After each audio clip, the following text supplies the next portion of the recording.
it's one of these races where, okay, yeah, it's about the court, and that's great. And yes, it's going to change abortion. It's going to change gerrymandering. It's going to change a lot of things in Wisconsin. But this is just one of those races like Kansas or in '78, Prop 13 in California.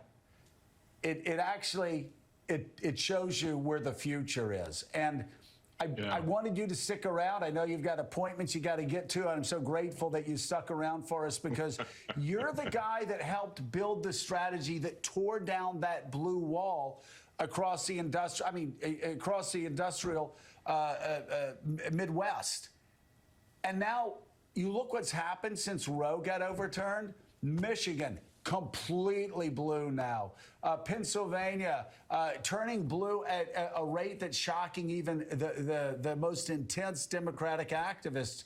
Wisconsin, now Evers wins re-election. Didn't expect that in 22. A lot of people didn't expect that in 22. And now the court, for the first time, well, since you took over the RNC, for the first time, the court is now controlled by people other than right-wing activists. Yeah, there are a number of factors that play into the making of moments like this.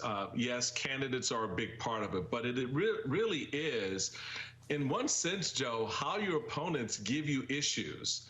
And you've already touched on it, your ability to punch back on those issues, your ability to defend against aggression on those issues, or defend bad positioning on those issues, and how you're able to narrate a story.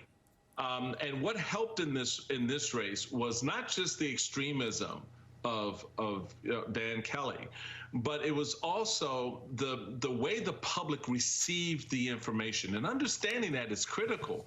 And it is not something in the past Democrats really paid that much attention to. They looked past how the voters actually felt about stuff, because there was a presumption, I'm presenting a noble case, therefore they'll get it. And that's not how it works in politics. Yeah. A big part of the strategy in 2010 was the ground game at the local level, pushing up what people were saying and having that reflected at the ballot box. And so that's what the Democrats did here. Yeah, this race was ugly. For a judgeship, I have a whole lot of issues about how both of these candidates conducted themselves to sit on the bench, which is why I always had a problem with electing judges like this or this way. Right. But the reality of it is, they figured out part of the solution here in pushing back against the aggression of a right-wing majority, taking that majority from them in a way that the voters are like, yeah, we're okay to give it to you. And once again, they voted against a guy that was taking part in election-denying activities before, after the 2020 race. But I want to. Let's talk about something also much bigger. And things like this usually happen slowly, quietly. Yeah. And sometimes there's not just one moment where we all wake up and go, wait a second, the entire paradigm of American politics has shifted. What used to happen is Republicans would win working class voters. Right. Because Democrats, even though they may have had their financial best interest at hand, Democrats lined up with them more on social issues like abortion. Republicans lined up with them more on issues like abortion, on guns, on LGBTQ rights. Over the last 2 years, Republicans have gotten so extreme. Yeah. Roe has been overturned. A 50-year right finally has Republicans and pro-life people waking up going, wait a second, yeah, I'm pro-life, but I don't want my 14-year-old daughter to get arrested if we decide, along with the minister and along with her doctor and along with a psychiatrist after she's been raped by your uncle, that we don't want the state to force a pregnancy, force a birth. Mm-hmm. And so you have Republicans now out of step with America on abortion, certainly in these swing states. On guns, we say it every day. 90% of Americans want enhanced background checks. 85% want red flag laws. The majority in most polls actually want a ban on military-style weapons. You have Republicans, again, they're the ones in the minority there. On LGBTQ, right, yeah, we know conservatives, a lot of liberals have some issues about we've had the big debate over trans athletes. That sort of settled in. 80% of Americans don't think that men who transition after puberty should be able to compete against young girls, young women. Right. So that's all sort of settling in. But even their approach there, a lot of people are thinking, one, it's hateful. Two, it's too extreme. And three, well, okay, I understand there are 3 trans athletes in the entire state of Utah. But really, are all your mailings are going to be on trans athletes? I'm kind of worried about inflation, gas prices, et cetera, et cetera, et cetera, the future for my kids. So now we've got this paradigm shift. I'm sorry it took me so long to set it up, where suddenly you have Republicans who are on the wrong side of these social issues in swing states, and they're getting crushed because of it.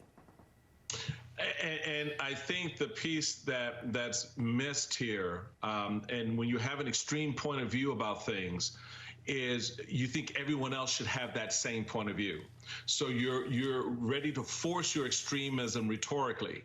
What the Republicans are realizing, you can't force it legislatively. And when you do, there is a response from the electorate. Kansas, on the heels of Dobbs. This election last night, again, with ties not just into abortion, but other issues of extremism. And then what you see in Florida with the governor in secret, for all the bravado and breastbeating about guns and the rights and the Second Amendment, he took the Chicken Little way out and signed into law a bill that now allows concealed carry without a permit. Y'all can just do it. And if anything, if you get caught, it's just a $25 fine if you did it if you used a false ID. People don't like that. They don't want that in their legislation. They don't want to be forced down that funnel. They can listen to your rhetoric and decide whether or not it's entertaining enough to listen even further. But when you then make the switch over to legislative action, which is what's happening in state legislatures around the country, that chicken not only comes home to roost, it loses its political head. And that's what you're seeing. And that's why Michigan, Wisconsin, Pennsylvania are going to be so important. Florida is not necessarily going to be important in terms of an electoral space because of the redness, as we say, about the state. But the ripple effect out of Florida on the issue of guns, the abortion issue, and the overarching extremism of the party legislatively around the country, that's going to be a hard sell for Republican candidates going into 2024. And I'm not just talking legislative races, Joe. I'm talking federal races. I'm talking now people reevaluate a legislature, a congressional legislature, when they see the speaker give his power to a Marjorie Taylor Greene. Now we know what that looks like, okay? And so all of that's going to get baked in, and it's going to be harder and harder for this party to put together the legislative wins, either statewide, locally, or federally.